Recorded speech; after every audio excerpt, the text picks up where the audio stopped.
Yet another version of events has been given by the White House. US officials now say only one person fired on the troops carrying out the raid, and that he was killed early on. Previous accounts had painted the picture of a lengthy firefight, to use that word. Dr. Rowan Williams, the Archbishop of Canterbury, says the shooting of bin Laden has left him with an uncomfortable feeling. I think that the killing of an unarmed man is always going to leave a very uncomfortable feeling, because it doesn't look as if justice is seen to be done. I think it's also true that the different versions of events that have emerged in recent days have not done a great deal to help here. Nabila Ramdani is a journalist who's interviewed one of bin Laden's former bodyguards. Hello to you. Hello. Lots of deliberation about what actually happened, and lots of debate about whether it was right or wrong. On the subject of what happened, why is there such a muddle coming from the White House?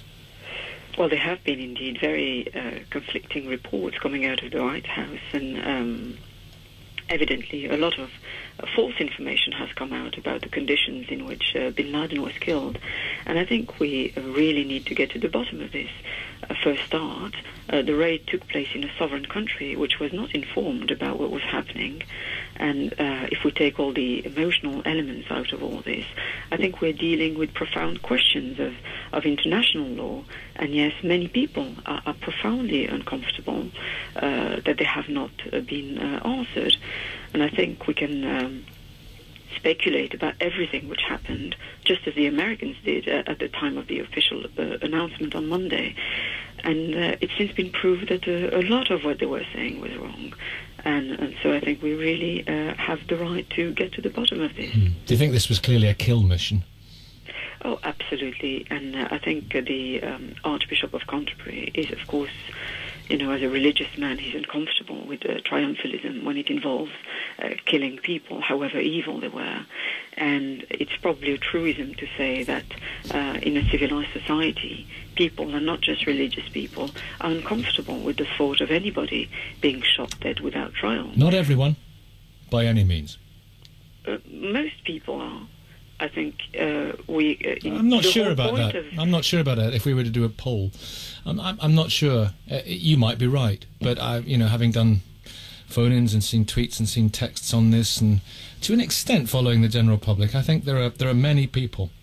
We should always bear in mind that the whole point of living in civilized societies is that we accept the rule of law and we deal with matters according to due process.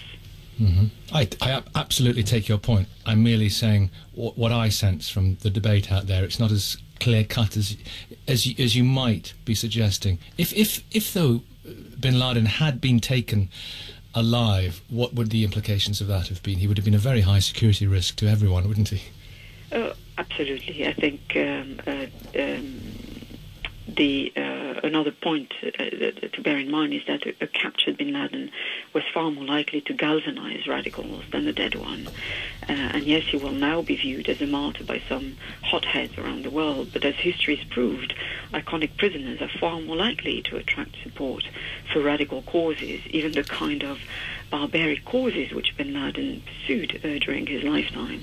And certainly the Obama administration, the reasons for killing him and also the reasons not to release the pictures of his dead body is that they saw the whole thing as a high security threat for America, as it would put Americans, not only US soldiers, but also American citizens, at risk around the world. Nabila, thank you very much for coming on. Nabila Ramdani, a journalist there who has interviewed one of bin Laden's former bodyguards.